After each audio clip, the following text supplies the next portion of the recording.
Hola, buenos días a todos. Soy la doctora Mirta Noemi Cohen de la Asociación Psicoanalítica Argentina y voy a dar comienzo a la actividad científica de hoy con la presentación del trabajo El COVID-19 como significante de una nueva religión de la licenciada Diana Litvinov.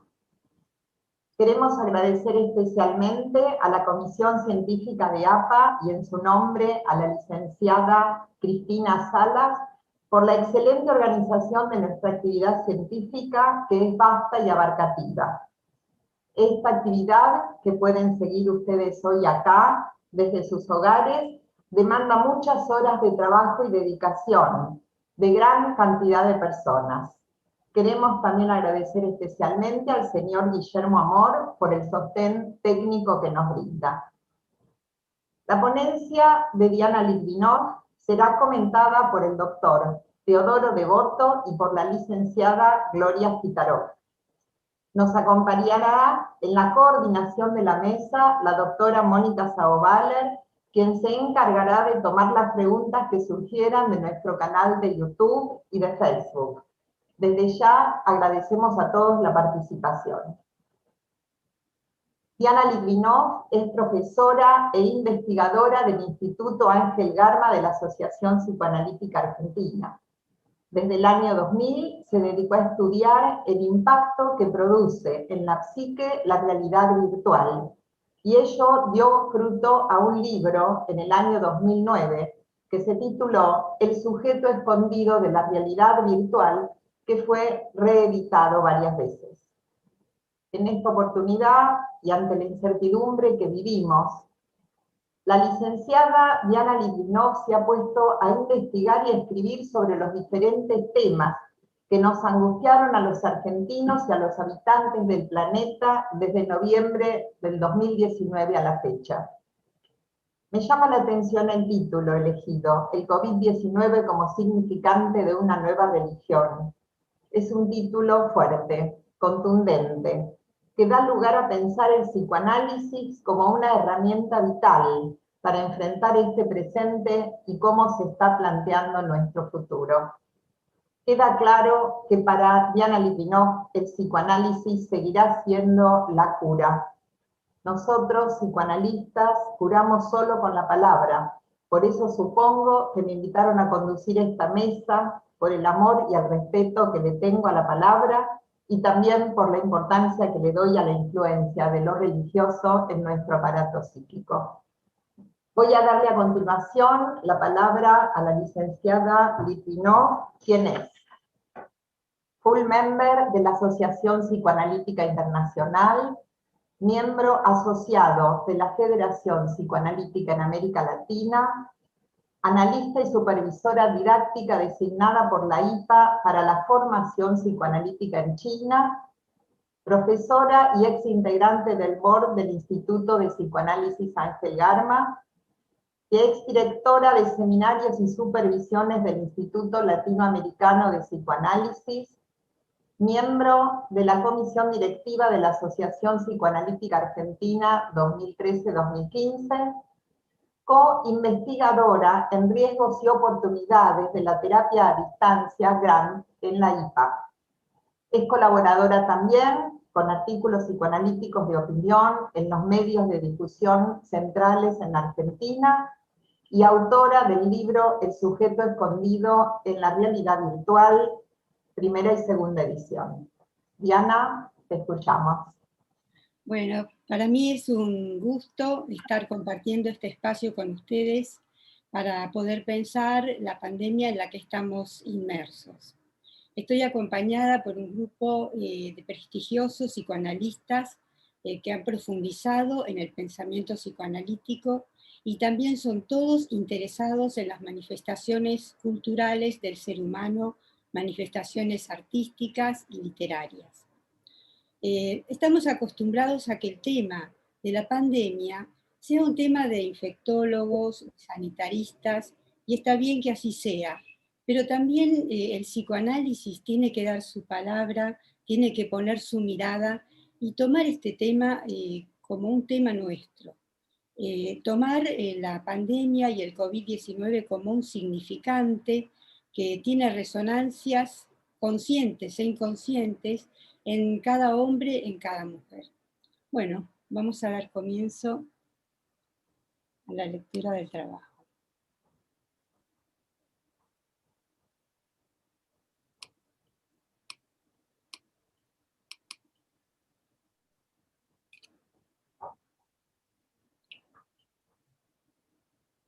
¿Lo pueden ver, sí?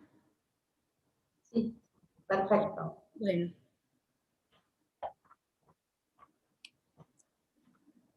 ¿Cómo será la sociedad que vendrá? Esta es una pregunta hoy recurrente.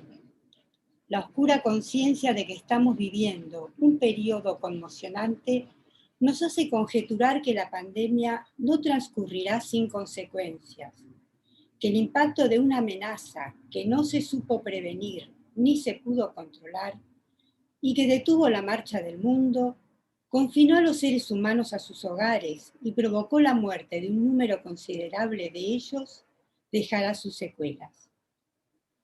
¿Cómo resultó posible poner a un país, un continente, todo el mundo en cuarentena?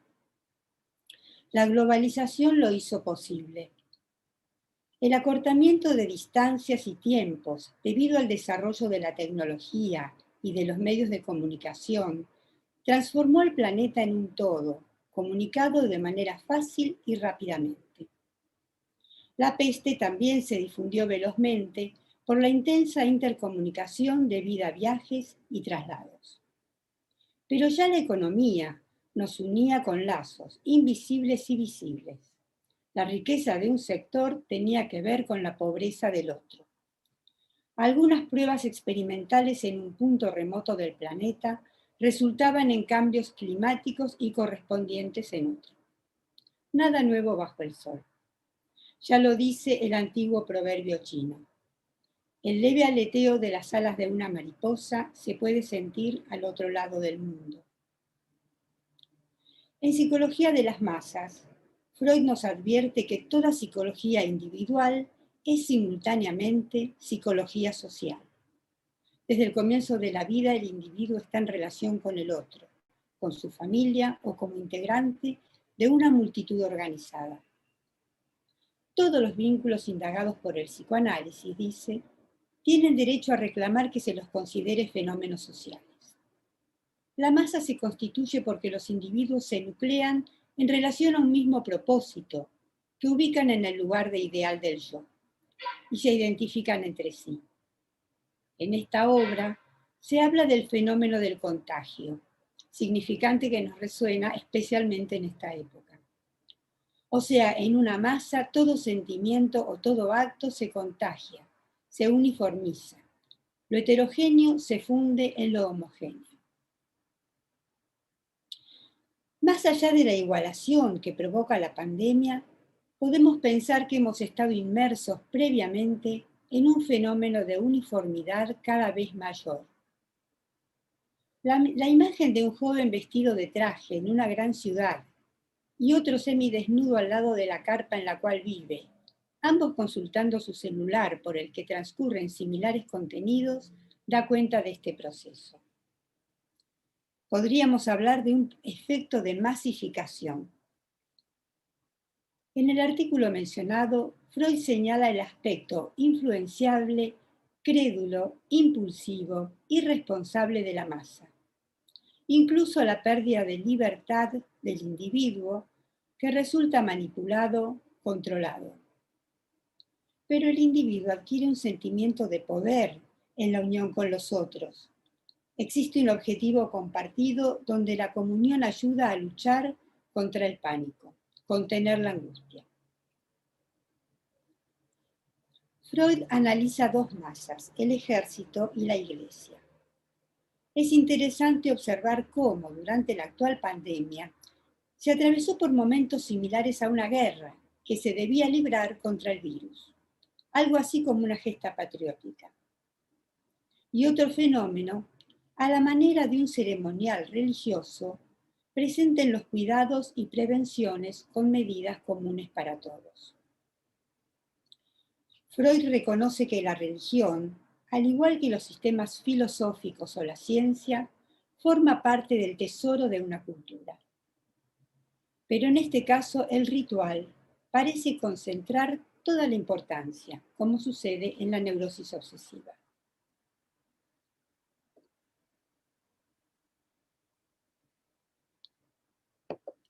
Sin darnos cuenta, estamos participando de una novedosa religión, la de la pandemia, el barbijo, el lavado de manos, el alcohol y la culpa. Hay cumplidores, herejes, culpables y quienes alcanzan la salvación si cumplen con los preceptos. No se trata de la presencia de los necesarios cuidados y restricciones, sino de una exageración innecesaria, paralizante y torturadora, que castiga con angustia y sentimientos de culpa las supuestas transgresiones. En un periodo de incertidumbre, donde las referencias cambian y nada parece que volverá a ser igual, en que la finitud de la vida parece más tangible, la necesidad de seguridades ante la angustia se hace imperiosa. Si no existen respuestas, al menos existen rituales que nos protegen. Se cree, se tiene fe ante lo incierto. La lucha contra el virus es un ideal que aglutina, una comunión alrededor de la ciencia y la medicina donde todos comparten los mismos preceptos que nos identifican. Podemos decir que pertenecemos.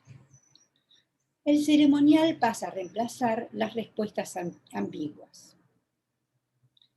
Falta un padre, podríamos decir. Los mismos que deberían velar por la seguridad son los que desprotegen. La alarmante sospecha de que no existe un garante del cuidado de su prole, sino todo lo contrario, genera la necesidad de restituirlo y apoya también la tendencia del neurótico de salvarlo, asumiendo sus faltas. Caen los ideales, y la creación de una religiosidad en torno al cuidado intenta suplir esta ausencia. Por momentos parecería que es la religión del alcohol, pero surge la inquietante sospecha que se trata de la religión del COVID, que ante la falla de la ley aparecería como un dios vengativo, casi un demonio. Es una figura castigadora que exige concentrar toda la atención en la supervivencia, alejada de placeres de los que habría que arrepentirse. Se genera un clima de persecución. El otro resulta peligroso o contagioso. Los rituales terminan siendo sacrificios ante esa figura a la que se tiene que aplacar.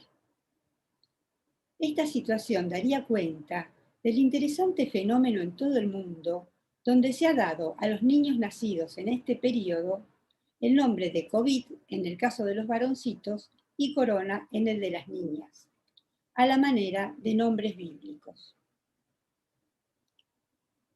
Vemos con cierta sorpresa que esta religión cumpliría con viejas aspiraciones de algunos sectores acerca de un mundo controlado, manejado por el miedo.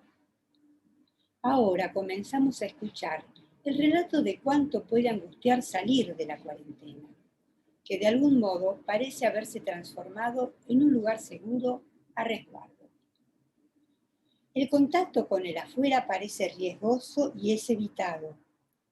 Las creaciones literarias y fílmicas acerca del mundo del futuro, como Un Mundo Feliz, El Gran Hermano de 1984, Matrix, imaginaron una sociedad programada para evitar lo inesperado, el cuestionamiento, lo espontáneo característico del ser humano. La religión de la pandemia acalla toda otra voz o protesta que no sea la de sobrevivir. La productividad y la creatividad están trabadas. Los movimientos sociales que poco antes de la pandemia surgían por doquier, reclamando mejoras sociales y laborales, quedaron postergados. Pero las cosas no resultan fáciles. se van de las manos. El virus contagia a todos. El control es también el único medio eficaz para detener la proliferación de la enfermedad. Aquellos que se oponen a los cuidados, los que no profesan las restricciones ni aceptan vacunarse, se nuclean también en forma de cuasi sectas, celebrando fiestas donde se desafía toda autoridad en nombre de consignas que surgen como ideales libertarios. La humanidad fue víctima de una situación de descuido sanitario y ambiental que, sumada a contingencias azarosas, facilitó el descontrol de un virus.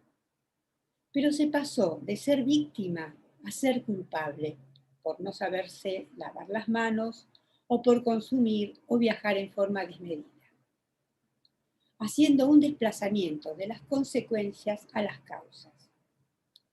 Es así que el sufrimiento de la cuarentena parece ser el resultado de haber abusado del consumo. Se oculta de esta manera que existió por años un empuje por todos los medios disponibles a ubicar la felicidad en el afuera y en la adquisición de objetos. Y también se oculta el descuido social que favoreció el descontrol de la pandemia.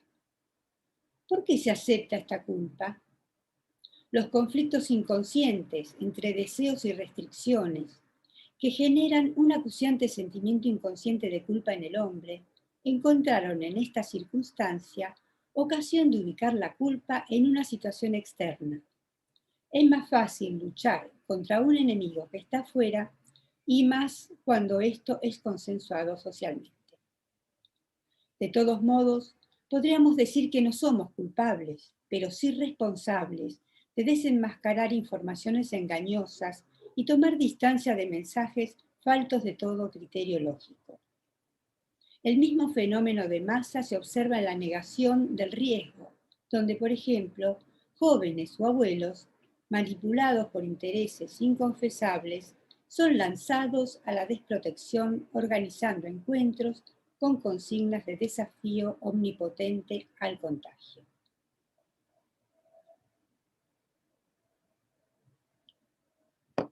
Un aspecto que tiene que ver con la aparición histórica de las pandemias es la invasión de un territorio por parte de fuerzas extranjeras que traen sus virus propios, desconocidos para los invadidos que no tienen defensa frente a ellos, y que inician un proceso de borramiento de las diferencias imponiendo las características propias, otra subjetividad, cultura, idioma, etc. La tendencia social actual, sin la misma violencia explícita, nos lleva también a uniformar y rechazar diferencias, seguir un modelo predeterminado que se propone como ideal y que debería ser aceptado por todos. La aceptación de las diferencias es parte del proceso de castración, necesario para la subjetivación y el reconocimiento de la realidad. El déficit en la aceptación, la represión o el repudio de las diferencias constituye para el psicoanálisis la base de las distintas patologías. El retorno de lo reprimido o negado se da a través de formaciones del inconsciente. En el caso del repudio, el retorno aparece desde lo real. Haciendo una analogía, la negación de una realidad complicada, de virus diferentes, desconocidos, que siempre estuvieron ahí como una amenaza que no fue tomada en cuenta, retornan y se manifiestan cual elementos sorpresivos, disruptivos en forma de pandemia. El COVID-19 con su cuarentena surge en un mundo que niega las diferencias, desoye los límites de la realidad en relación a la desprotección del planeta y recibe, como si fuera desde un real externo, el flagelo de la peste que ataca, frena y detiene. Muchos factores intervienen en la diseminación de un virus, pero el rechazo de la realidad y sus límites hace que estemos mal preparados para ello y provoca que nos tome sorpresivamente como si se tratara solo de azar o mala suerte, y no de políticas que no se detienen ante el daño hacia el planeta y la desprotección de sus habitantes. Existen distintos tipos de fenómenos de masa. Hay quienes desafían toda autoridad, transgrediendo las prescripciones, poniéndose en riesgo a sí mismos y a los demás. Hay quienes construyen una religión, exageran las limitaciones y señalan herejes. Y están los que politizan los cuidados y hasta las vacunas, y no dudan en provocar el daño de la población o aprovechar el deterioro económico y social para ahondar aún más las desigualdades, como por ejemplo inequidades en la distribución de las vacunas en el mundo. Pero, a pesar de que el malestar es inevitable, están también los que buscan y se esfuerzan por lograr cambios y acuerdos solidarios en el cuidado ambiental, sanitario y social. Los que podrían acordar prevenciones globales y vacunas para todos. Eso es parte también de lo humano. El trauma tiene dos tiempos, dice Freud. El primero es el de la vivencia conmocionante. Y el segundo se da cuando esta escena entra en conexión con fantasías inconscientes y genera síntomas. Estamos viviendo el primer tiempo. Aún resta ver cómo se elaborará para que se convierta en trauma patológico o se supere. Bueno, muchas gracias por su atención. Bueno, gracias Diana, muchas gracias, la verdad muy clara, muy interesante tu exposición. Y ahora vamos a darle la palabra al doctor Teodoro Devoto, que es psicoanalista en función didáctica de la Asociación Psicoanalítica Argentina e Internacional, profesor emérito de la Facultad de Psicología de la Universidad de El Salvador, profesor de la maestría APA-USAL y amigo nuestro. Teo, te escuchamos. Bueno, muchas gracias, Nomi. Muchas gracias, Diana, por la invitación a este trabajo. Es un muy rico trabajo. Además, Diana, evidentemente, desde que yo tengo el trabajo hasta ahora, han pasado 15 días, pero ha seguido pensando y ha seguido enriqueciendo el trabajo. De manera que tendría muchísimas cosas. Bueno, van a surgir seguramente en el debate, van a tomar mucho de lo que vos decís. Yo tomo en estos 10 minutos que me han dado, voy a tomar los puntos que, bueno, me conmovieron o me permitió asociar. El trabajo de Diana, escrito en su habitual y elegante estilo, nos convoca a continuar pensando en la extraordinaria y difícil circunstancia que estamos viviendo en estos tiempos. Ya el título nos sugiere que, una vez más, la puesta en evidencia de nuestra fragilidad como seres humanos activa nuestras defensas para poder soportar la angustia generada frente al desamparo. Sabemos que la muerte es la mayor amenaza narcisista para el yo. La peste negra del siglo XIV dio origen a los santos auxiliadores, invocados para protegernos de las enfermedades y de la muerte. La célebre sentencia de Nietzsche sobre la muerte de Dios ha puesto en tela de juicio todas nuestras certezas y por ende también los dogmas religiosos. Pero la angustia frente al desamparo nos sigue movilizando y nos parece un acertado hallazgo cuando Diana se refiere a rituales que por momentos fueron tomados a la manera de un ritual religioso y que ella expuso claramente, ¿no? Comienza todo el trabajo con una pregunta muy interesante, muy necesaria y de difícil respuesta. ¿Cómo será la sociedad que vendrá? Muchas cosas se han dicho sobre cómo será esta sociedad post-pandemia. De las últimas que he leído, alguien se atrevió a hablar de un nuevo comienzo de la historia de la humanidad y de que todo lo vivido anteriormente se convirtió en prehistoria. Otros nos advierten de los peligros que involucran el control y la vigilancia de parte del Estado para promover nuevas dictaduras. El mundo feliz que trajo Diana, justamente, ¿no? El mundo vigilado. El filósofo Byung-Chul Han se refiere a la posibilidad de un agravamiento del cansancio fundamental, que ya padecía el mundo antes de la pandemia debido a la enfermedad neoliberal del rendimiento.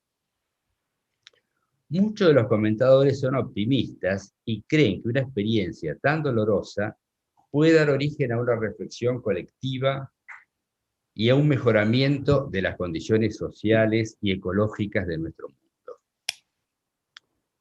Estoy seguro que esta pandemia, como tantos otros acontecimientos significativos, dará lugar a cambios en nuestra sociedad y en el mundo. Pero sinceramente considero una exageración decir que se trata de un nuevo comienzo de la historia. Y soy muy escéptico en lo que concierne a la capacidad del hombre para generar un cambio radical en la historia de la humanidad.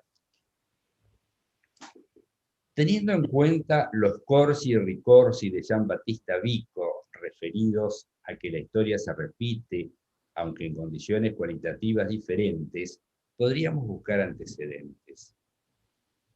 El más cercano es la pandemia de gripe de 1918-1919, llamada al parecer de manera incorrecta como la gripe española.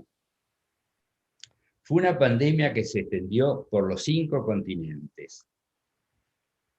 Se calcula que hubo 50 millones de muertos y 500 millones de contagiados, el tercio de la población mundial de ese entonces. Fue una situación muy parecida a la que estamos viviendo, pero mucho más grave, por la cantidad de infectados, el número de fallecidos y por el hecho de que provocó la muerte de muchos niños y personas jóvenes. Recordemos que en esta epidemia murió Sofía, la hija de Freud, a los 27 años. Y murió en el invierno de 1920, es decir, tomó 1918, 1919 y todavía el invierno de 1920. Bueno, ¿qué pasó pasada esta experiencia? La sociedad humana no mostró grandes diferencias con lo habitual. La historia del después es bien conocida por todos nosotros. La crisis de los años 30, el surgimiento de los nacionalismos siniestros en Alemania, Italia y España, la Segunda Guerra Mundial, la Shoah. La sociedad humana evidenciando su máximo nivel de crueldad. Lo que quiero señalar con esto es que la humanidad parece incapaz de cambiar a partir de las experiencias de dolor. Impresiona sumida en una compulsión de repetición tanática que retorna una y otra vez. En mi opinión, la constatación de este hecho fue un motivo más para que Freud pensara en la existencia de una pulsión de muerte, introduciendo en la teoría el segundo dualismo pulsional. Recordemos que Freud había vivido intensamente los horrores de la Primera Guerra Mundial. Es llamativo que Freud no haya escrito sobre la pandemia de 1918, pese a que fue gravemente afectado por la misma. Pero sí nos dejó escritos sobre la guerra, en los que hace alusión a esta tendencia mortífera inherente a nuestra cultura.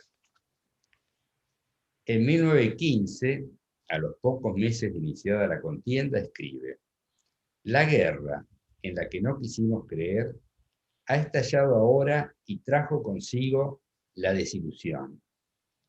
No solo es más sangrienta y devastadora que cualquiera de las guerras anteriores, sino que es por lo menos tan cruel, tan encarnizada y tan inmisericorde como ellas». Esto lo escribe en 1915, de Guerra y Muerte. En ¿Por qué la guerra?, escrita en 1932, Freud se muestra bastante escéptico con respecto a la posibilidad de una paz permanente entre las naciones. El tiempo le dio ampliamente la razón. Pero es en este lugar donde también nos dejó ciertas fórmulas indirectas para evitar la guerra y desde ya para minorar la repetición tanática. Nos habla del amor entre los seres humanos y de la identificación. Dice Freud, todo lo que establezca sustantivas relaciones de comunidad entre los hombres provocará sus sentimientos comunes, esas identificaciones. Sobre ellas descansa en buena parte el edificio de la sociedad humana.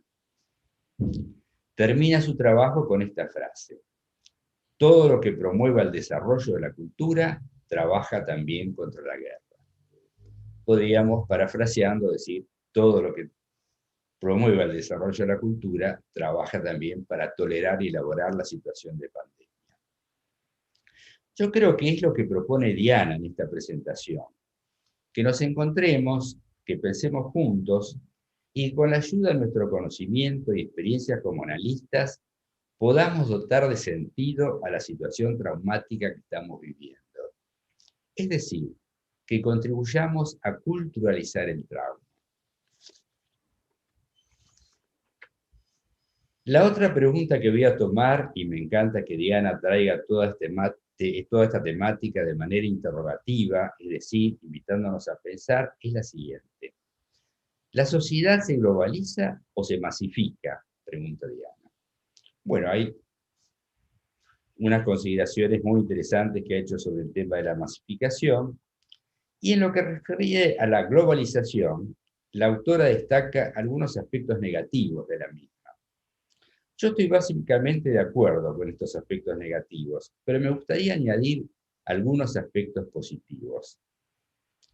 Creo que la vinculación más estrecha y la comunicación facilitada con personas de todo el mundo, con costumbres diversas, a veces extrañas, distintas concepciones filosóficas y religiosas, contribuyen a que podamos aceptar mejor las diferencias y a cuestionar nuestros prejuicios. Pero creo que el mejor ejemplo de los beneficios está dado por la globalización de los conocimientos científicos. Las investigaciones científicas se originan en cualquier lugar del planeta y son un patrimonio universal.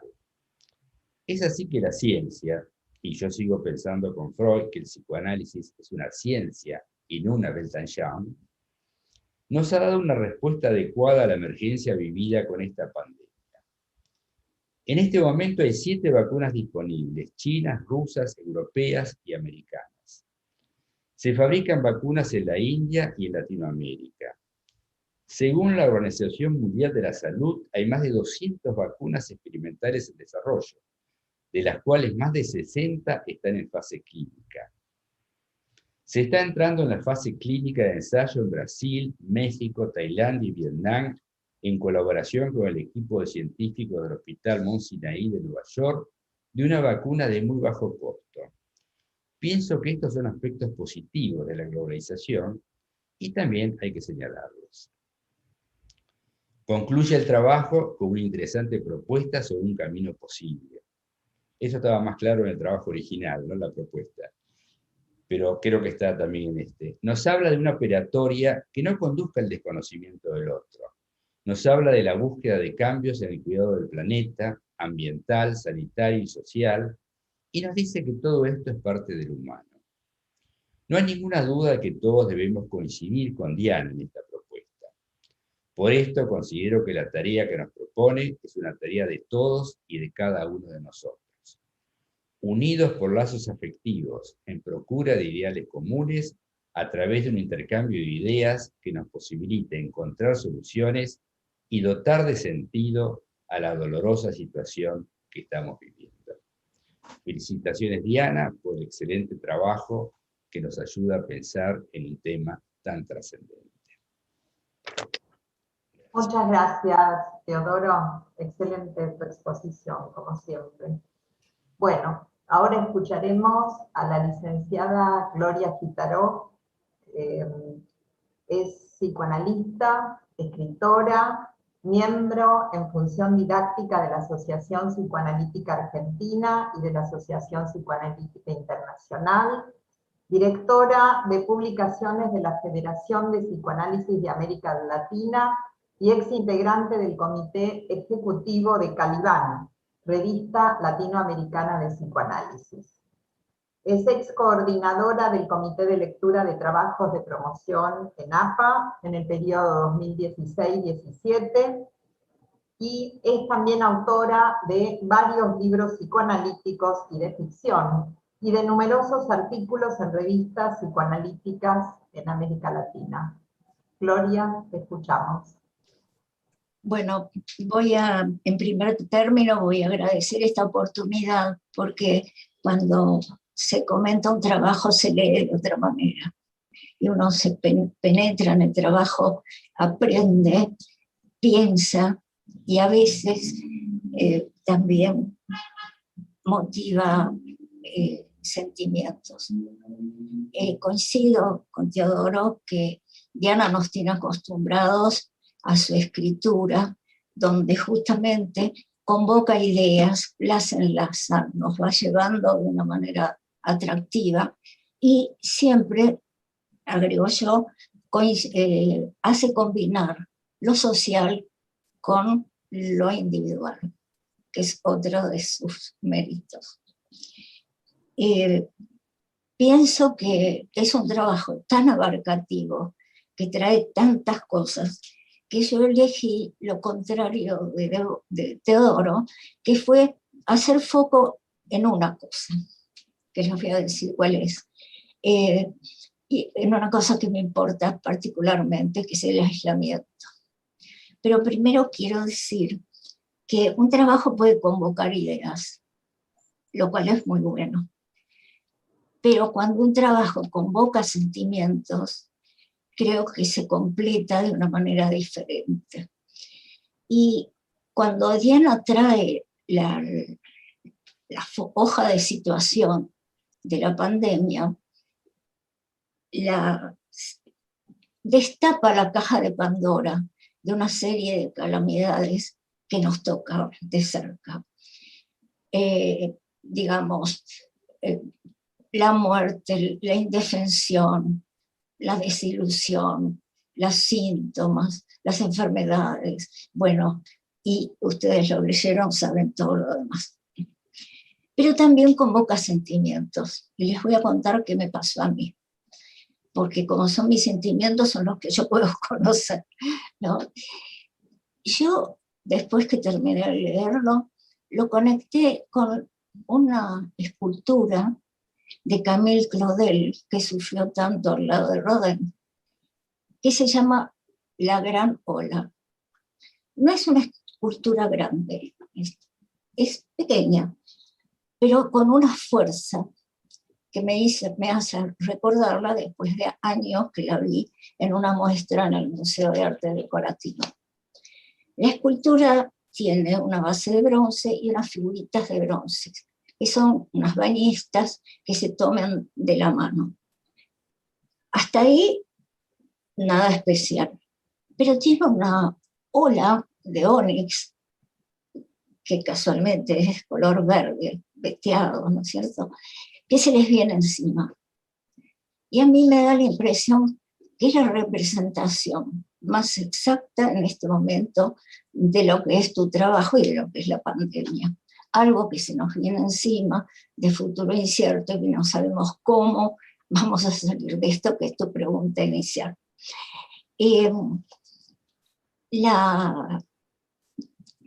Aunque fue un recuerdo, en realidad es un sueño diurno, porque está conectado con lo que Freud llama los sueños típicos. Es decir, son sueños que todos soñamos y que tienen, a la manera de la forma popular de interpretar los sueños, una forma evidente. Es algo que supera nuestras posibilidades. Sin embargo, sabemos por Freud que todo sueño es personal, que solo el soñante puede dar las pistas de qué significa particularmente esa angustia que se representa en el sueño. Por lo cual, esa parte me la guardo. Bueno, lo que trae Diana es, esto es a modo de introducción, lo que yo les dije. Lo que trae Diana es la pandemia como religión. Entonces, como toda religión tiene rituales que conocemos bien, o más o menos, o nos olvidamos, o los retomamos de nuevo, porque no son tan simples como parecen. Tienen detrás toda una historia. Lavarse las manos, el uso del barbijo, pero el uso en serio, ¿no? Porque con la nariz afuera no vale, como hemos visto muchos, y en el bolsillo del saco tampoco. Guardar distancia y el aislamiento social, es decir, el eufemismo, quedarse en casa. Y de eso yo me quiero referir con más detalle. El aislamiento social nos abarca a todos, pero afortunadamente tenemos la posibilidad de conexión, que no será la completa conexión, pero que también es cierto que a veces uno puede estar al lado de una persona y estar muy lejos. Y puede el otro estar en la pantalla y sentirnos o hacernos sentir que está muy cerca.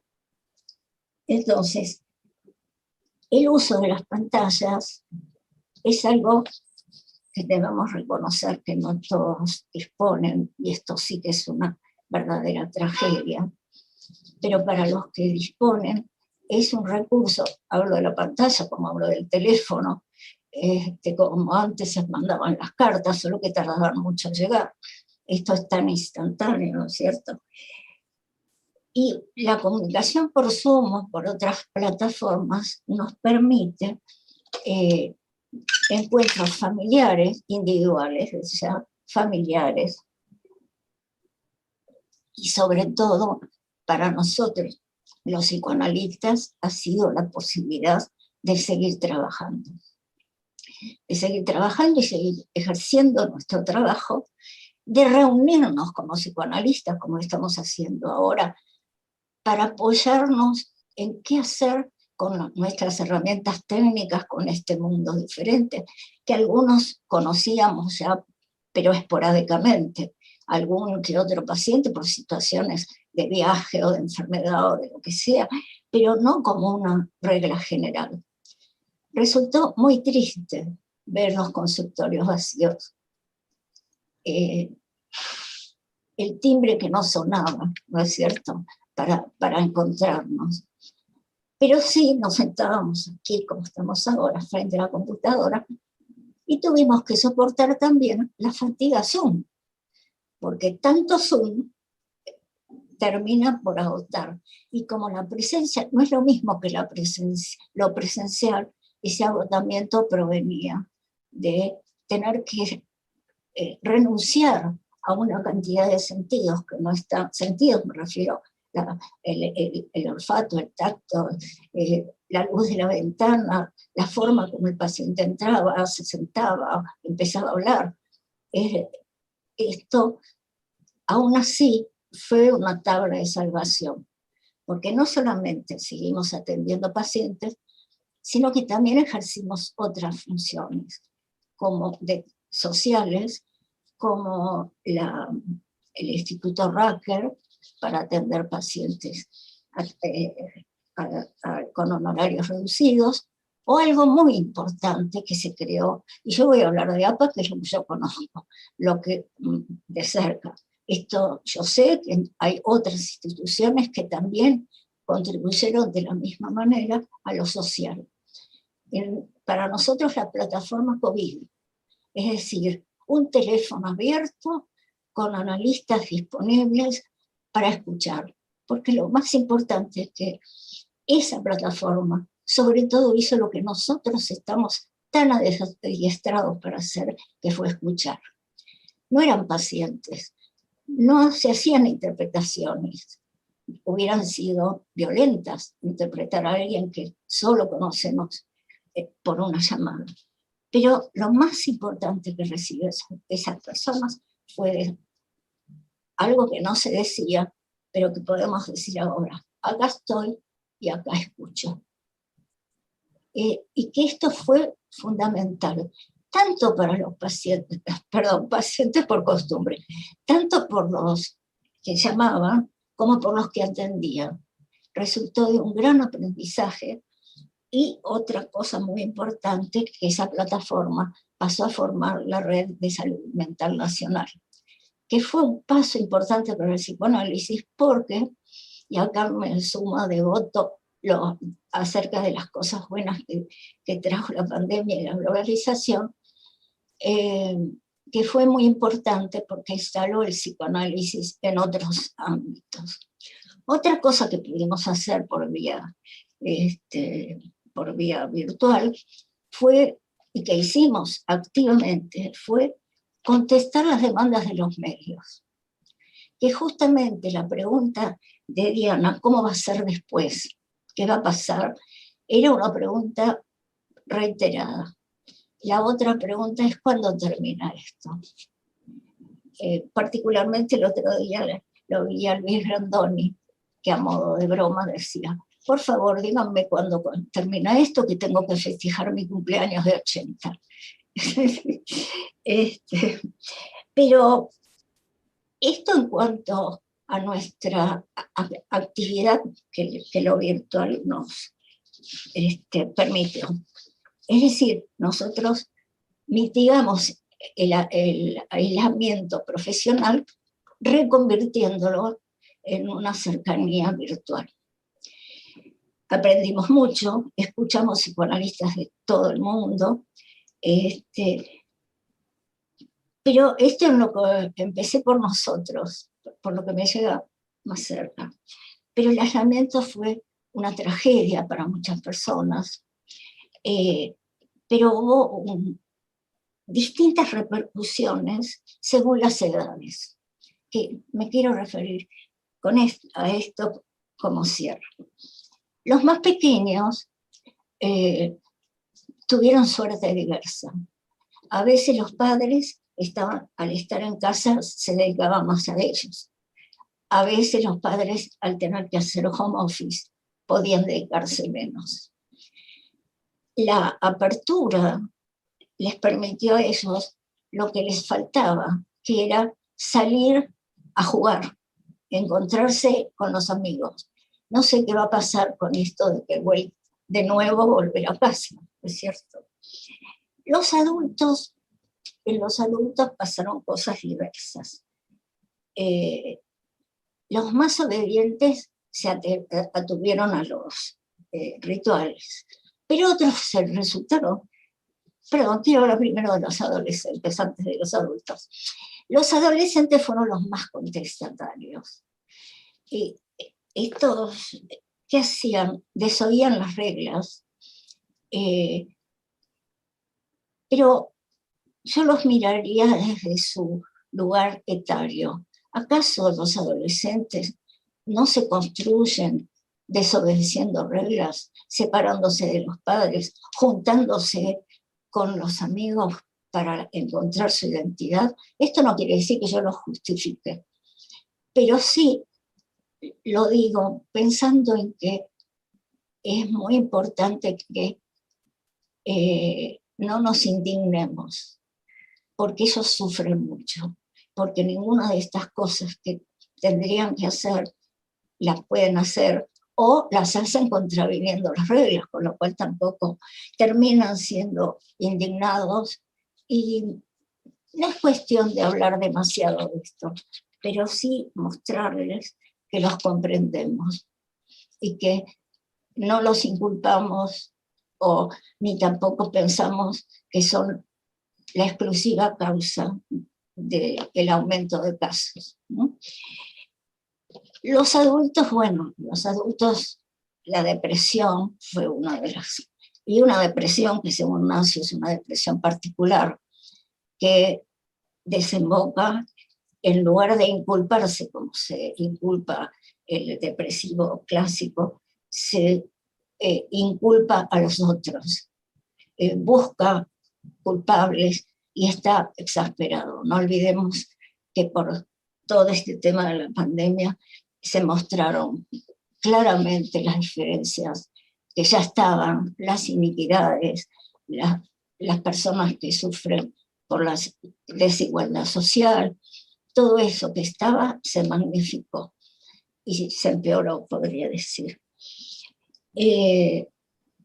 Pero también hubo adultos que, de manera a lo mejor más solapada, fueron en busca de la libido, así como los adolescentes en pleno despertar libidinal y carenciados a muchos adultos que fueron, pero calladitos la boca, a desobedecer las reglas en busca de la libido que pulsa inexorablemente.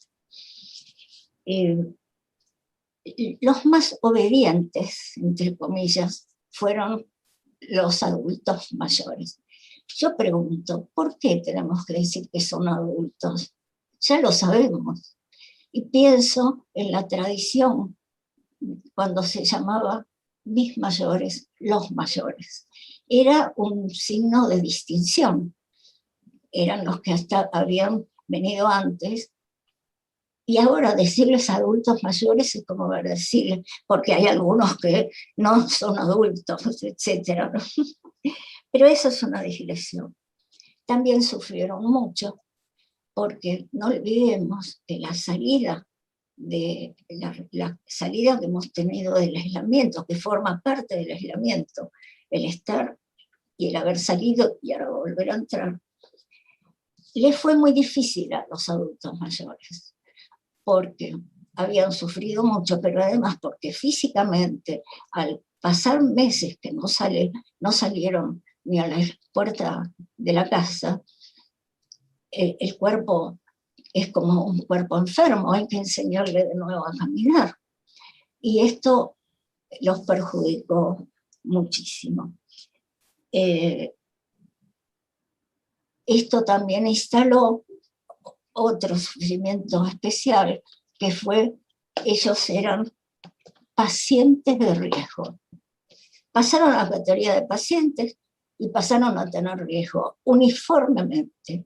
Todos los días se machacaba con que se cuidaran, y esto también contribuyó a que los adolescentes pensaran, a mí no me toca, les toca a ellos, ¿no es cierto? Y esto es parcialmente cierto. Bueno, esto es para plantear de manera esto que a mí me pasó con tu trabajo. Y lo más importante, que tiene un trabajo que a uno le pase algo. Muchas gracias. Muchas gracias a vos, Gloria, por tus palabras tan cálidas, como siempre, nos tenés acostumbrados, y se nota que sos escritora también, además de psicoanalista. Gracias.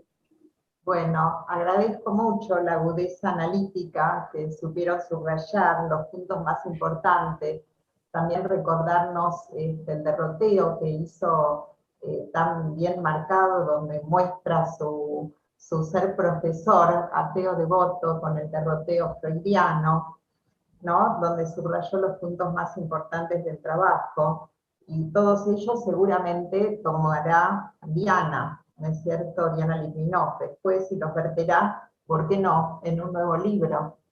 Yo, bueno, quiero agregar algo a las preguntas que seguramente van a plantear todos ustedes, y es que me gustaría que se pueda establecer una pequeña diferencia entre los protocolos y los rituales, ya que la palabra ritual procede de lo religioso, y los protocolos responden a distintas disciplinas como el derecho, la medicina, y tendríamos que hablar de un empeño de ritualizar tal vez algunas prácticas, ¿no? Estas pueden confundirse con un ritual solo si se cree en ellas como alguna práctica mágica, como ser, por ejemplo, los rituales religiosos de lavarse las manos, decir una oración antes de comer, tuvieron su origen en prácticas sanitarias, que después fueron tal vez olvidadas, pero en realidad el origen fue eso. Me gustó muchísimo el tema de tomar el alcohol en lugar del agua bendita, que marca Diana, como respondiendo a una religión satánica, y la nominación de los niños corona y COVID como marca de una época, pero también, a mi modo de pensar, como un modo de conjurar la enfermedad. Todos estos elementos podrían ser tomados como elementos religiosos, pero en realidad pertenecen al fanatismo y no a las religiones propiamente dichas, ya que el término religión viene de religar, y esto es unir y no separar. Por lo tanto, pienso que la intención de Diana Litvínov en su ponencia fue marcar claramente la diferencia entre la nominación de la enfermedad COVID y sus distintas interpretaciones. Creo que nos está alertando de los intentos fanáticos que se filtran en todo el discurso y que podrían ser tomados como una nueva religión. Por eso te lo agradezco mucho y te voy a dar la palabra para que luego comenzaremos con las preguntas del público. Gracias. Bueno, muchas gracias a todos que hicieron comentarios tan valiosos, interesantes y profundos. Voy a tratar de contestar brevemente. Bueno, Teo, interesantísimo todo lo que decís. Sobre todo esto que decís que como psicoanalistas tenemos que contribuir a culturalizar el trauma, ¿no es cierto? Ponerle palabras, interpretarlo, podemos decir, ¿no es cierto? Y la pregunta que surge es esta, bueno, ¿cómo será el futuro? ¿Cómo será la nueva normalidad? Y lo que vos decís, bueno, el nuevo comienzo en el que no tenés tanta confianza que sea tan nuevo. Algunas cosas podemos pensar de que el papel de la tecnología de alguna manera se ha entronizado, ha demostrado que pudo suplir todas las trabas del aislamiento. Pienso que se va, digamos, todo lo demonizado de la tecnología se va a relativizar. Tal vez se tiene más conciencia de la necesidad de sanear el planeta, de tomar distancia de la tiranía del consumo, tomar conciencia de las consecuencias de la marginación de la mayor parte del planeta, y cómo esta desprotección impacta en todos. O sea, la idea es como que estamos todos interconectados. Ahora, también comparto con Teo podemos decir, este escepticismo. La idea de que nada va a cambiar sustancialmente también es una gran posibilidad.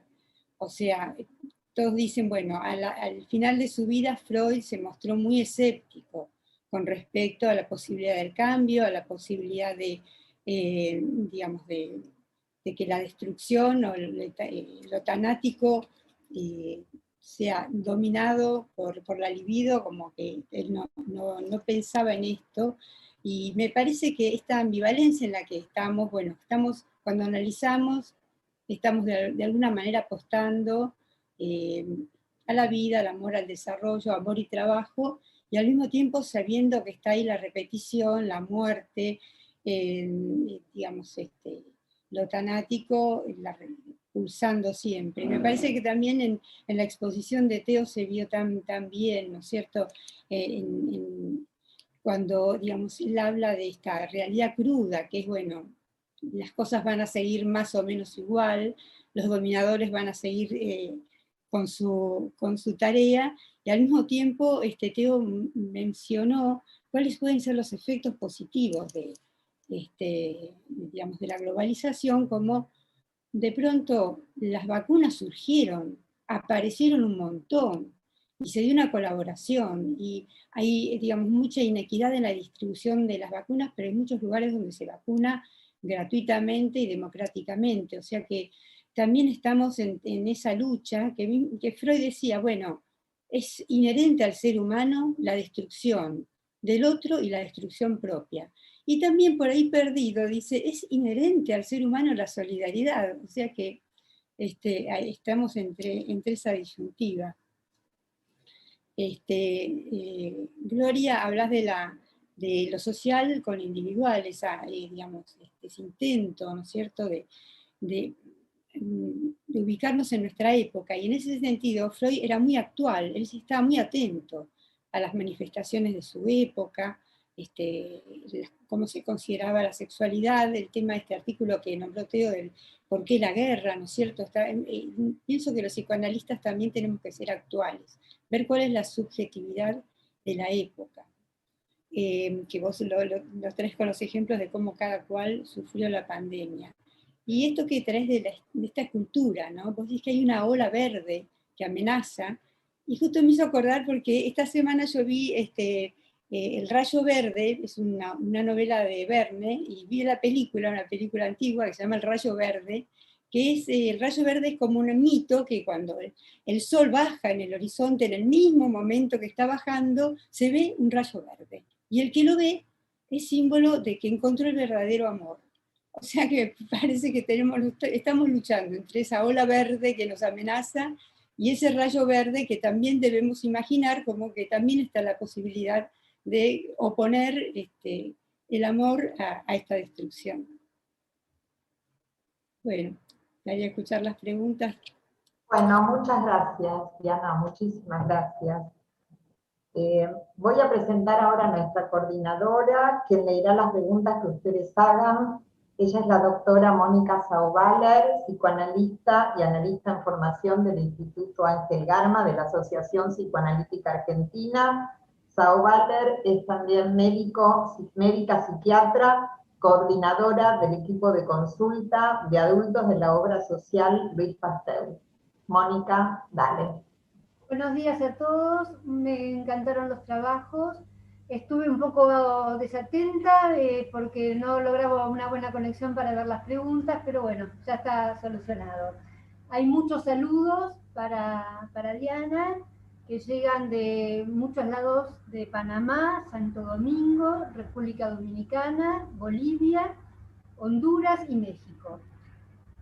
Muchas felicitaciones y comentarios, y voy a pasar a leer las preguntas, algunas preguntas de Alicia Hendel, que dice que es muy interesante el planteo del ritual como función paterna supletoria ante la incertidumbre y la declinación de la ley.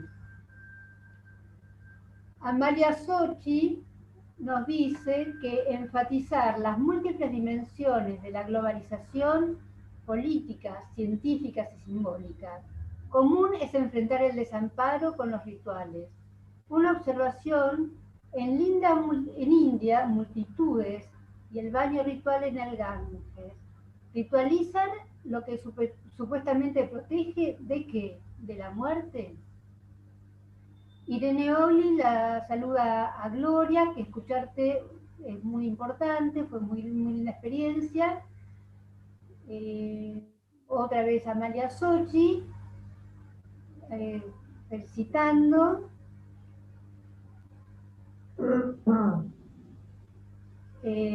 Bueno, de Hugo Litvinov, excelentes los comentarios para todos. Alberto Álvarez le pregunta a Diana si no piensa a la ciencia o cierta ideología de la ciencia como la gran religión previa a la pandemia.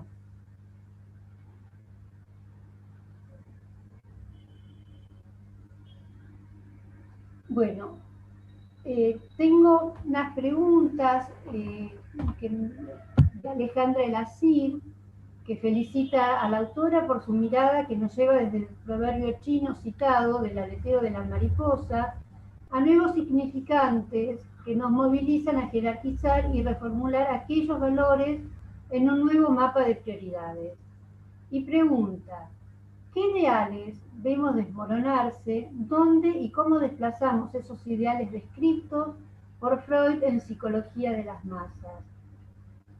Dice que si el pensamiento religioso ordena, regula y promete, ¿cómo va a ocupar ese lugar? ¿Quién va a ocupar ese lugar? ¿La ciencia, los laboratorios, la tecnología? Desde el registro del imaginario, todas las religiones prometen, dice, a los fines de calmar la angustia.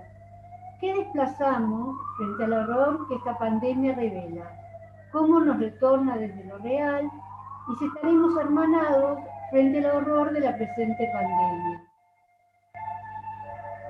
Siguen las felicitaciones y bueno, por ahí Almi, si querés contestar estas preguntas y después hacemos una segunda ronda, que hay un par de preguntas más. Bueno, agradezco mucho las preguntas y el interés. Alicia Hendel, bueno, muy interesante tu pregunta, como siempre, inteligente. O sea, la ley paterna justamente da la impresión de que es algo que falla no en esta pandemia, ya viene fallando, podemos decir, hace tiempo, este debilitamiento de la autoridad del padre, no del autoritarismo, porque el hecho del padre autoritario que se sentía dueño de los hijos, es una imagen que es de las cosas que de alguna manera podemos decir han cambiado en un sentido positivo, ¿no es cierto? El padre que respeta a sus hijos. Pero el padre que de alguna manera que aparece como limitando, como con una función de contacto con la realidad y garante digamos, de la justicia, viene como cayendo desde hace muchos años. O sea, los mismos, cuando la institución bancaria se queda con los ahorros de la gente, parece como un símbolo que ahí nos preocupó. O sea que aquellos que deberían velar por la autoridad fallan, y los que deberían haber protegido, digamos, de la amenaza del virus, que siempre está ahí, se conoció, preparar la sanidad para atender a la población, cosa que no estaba hecha para nada, el sistema alimentario, la tala de bosques. Bueno, cuando se descubre, digamos, cuando se destapan todas esas, se desnuda esa situación, el hombre se siente más vulnerable que nunca, podemos decir, porque se habló mucho acá, tanto Gloria lo mencionó también, y como Teo, que la vulnerabilidad del ser humano es desde origen, y nos defendemos frente a ella, pero cuando aparece como otros factores, que son la falta de aquellos que nos protegen, la sensación de incertidumbre es mayor. Ami, te agradezco mucho, me encanta tu participación, sos una profesora, una referente para mí muy importante. Digamos, bueno, los rituales, justamente, mencionabas esto, cómo protegen con respecto eh, a los peligros que no se saben, pero después terminan manejando y torturando al mismo que los usó. O sea, los rituales después se vuelven en contra de aquel que recurre a ellos como única forma de defenderse frente a la adversidad. Vos nombrás de los rituales en la India, las manifestaciones de fe en la India, que son masivas, terminan también con miles y miles de muertos. Esto es una evidencia muy, muy siniestra.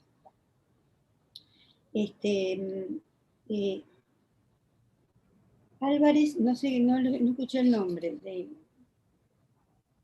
pero bueno. Alberto Álvarez. ¿Cómo?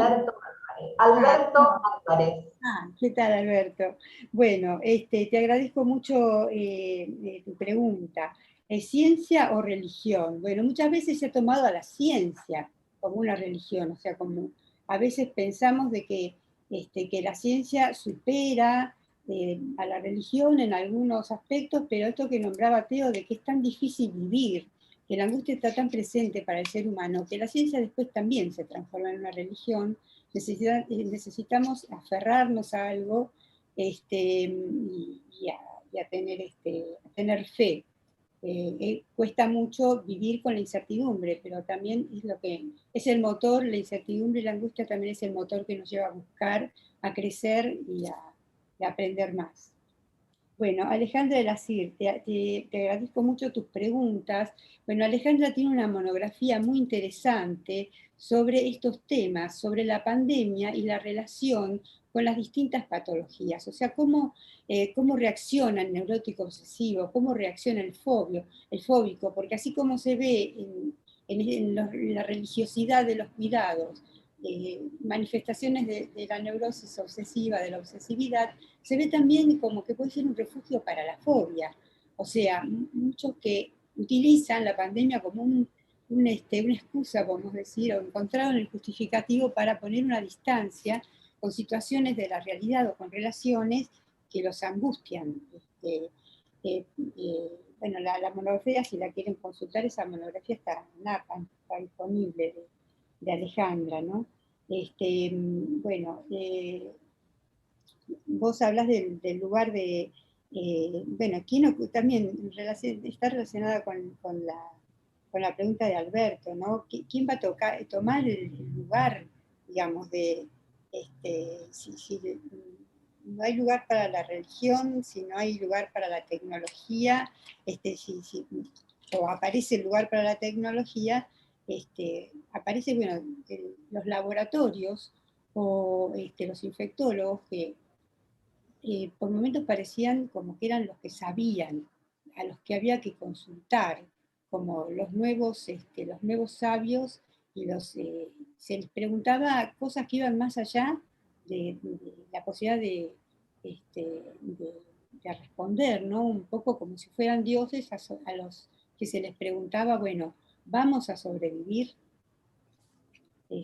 Bueno.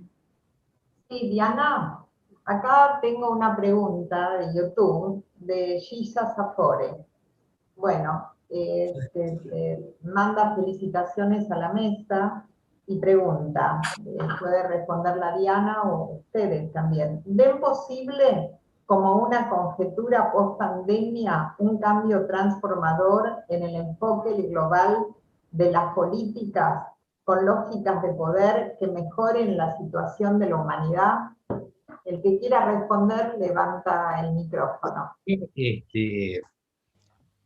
No sé, la respuesta me parece que le corresponde a Diana en primer lugar, pero quisiera decir algo después, sí. No, te dejo la palabra. Sí.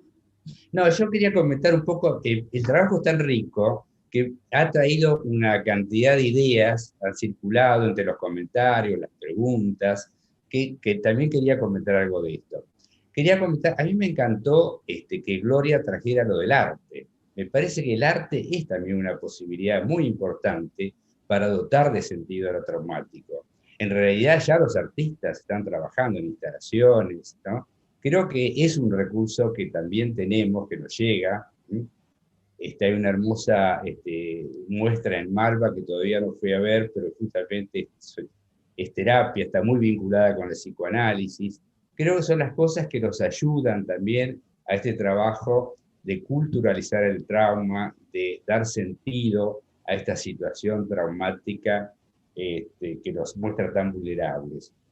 Después quería comentar algunas cosas más, ¿no es cierto? Además del arte, también trajo Gloria lo del aislamiento. Este aislamiento, sí, es cierto, superado por la tecnología, pero en realidad creo que sufrimos un síndrome de abstinencia con respecto con el aislamiento. Yo, por ejemplo, tengo mi nieto en Brasil, que se fueron hace 3 meses, que no pueden viajar, lo veo por la pantalla, pero no lo puedo abrazar ni besar, como nos pasa con todos los...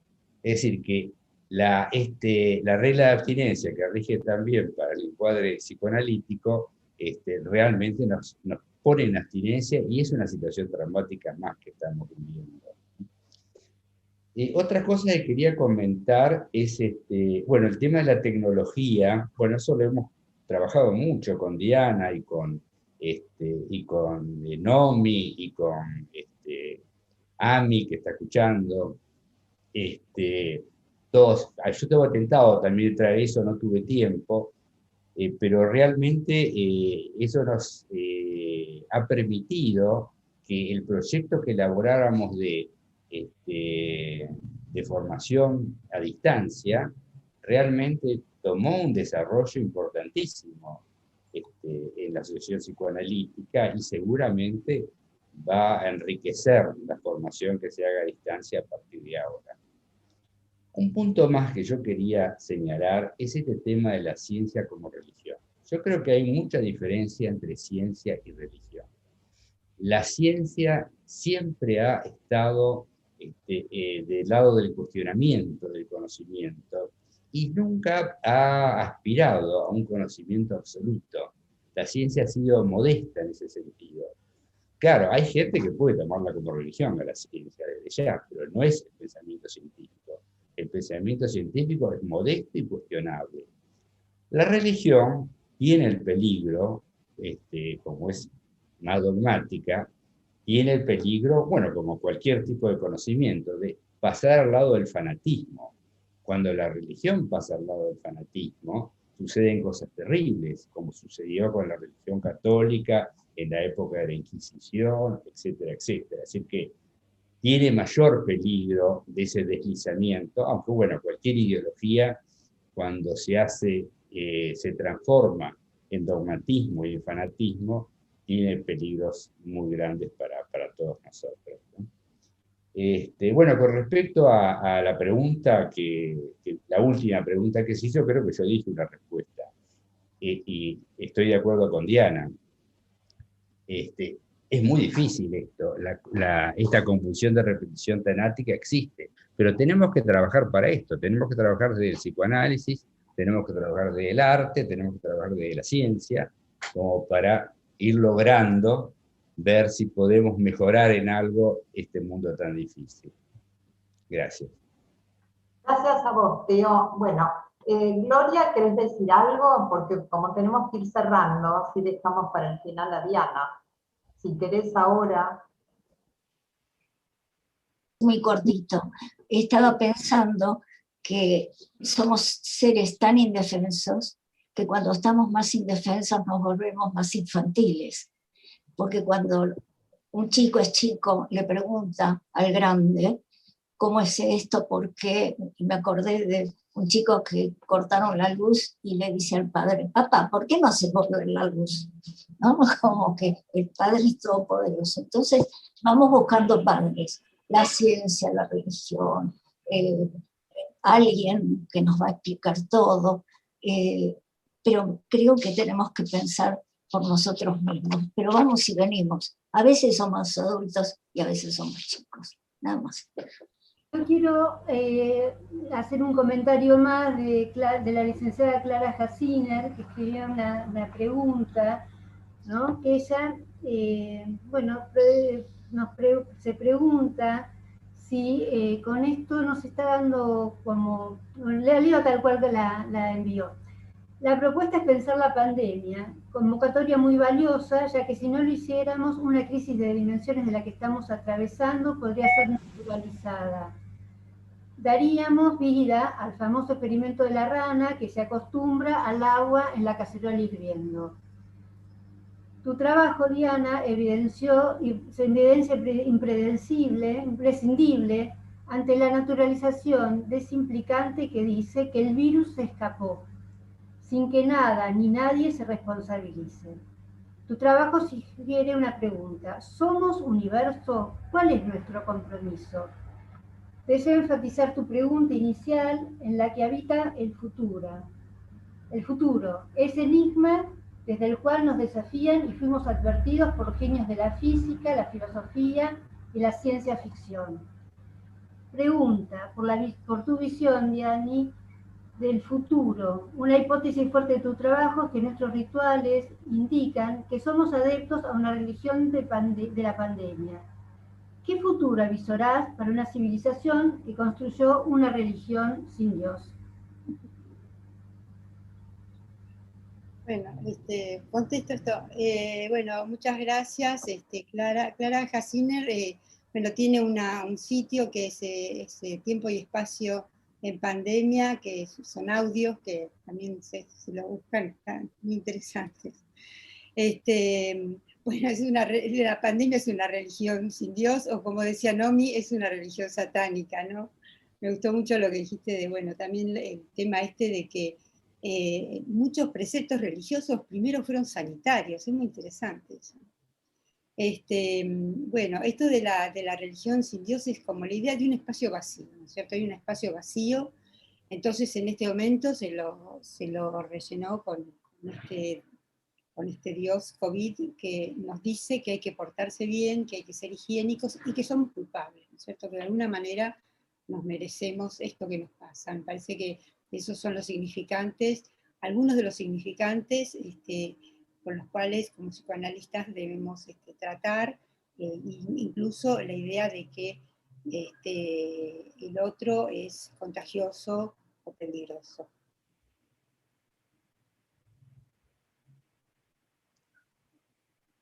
Sí. ¿Vas a agregar algo más o alguien quiere agregar algo más antes de terminar? Esto es como que vuelve nuevamente al tema de la enfermedad como castigo, ¿no? Bíblico, y bueno, lo vivimos también con el SIDA, con el SARS, cada vez que hay una enfermedad, una pandemia, una epidemia, naturalmente el ser humano lo vive como un castigo divino, ¿no? Sí, Por eso decía, sí. Por eso que decía Clara, digamos, de desimplicarse, ¿no? Como la idea de que no hay ningún responsable que es producto de la mala suerte, ¿no? Bueno, hay situaciones en las cuales no podemos tener el control, pero cada uno, bueno, puede pensar en cuál puede ser su mejor manera de transcurrir esta situación en la que estamos todos atravesados. Bueno, si vamos a terminar, en principio yo les agradezco a todos, digamos, a los que estamos acá en esta mesa, el trabajo, la visión tan inteligente y tan interesante de todos, las preguntas muy motivadoras, y bueno, a los que escucharon, les agradezco haber estado presentes. Bueno, muchas gracias a vos, Diana, por el trabajo realizado y porque además todo el tiempo haces el esfuerzo de poner al psicoanálisis en el tapete con los artículos que escribís para los diarios y también las presentaciones en los medios, ya que pones el psicoanálisis como una herramienta muy importante al alcance de la gente. Gracias. Bueno, perdón, quedan muchísimas preguntas más que no hemos tenido tiempo de formular. Pero me las pueden hacer si quieren, con mucho gusto. Quedarán para la próxima y un aplauso para Diana. Muchas gracias. Buenos días.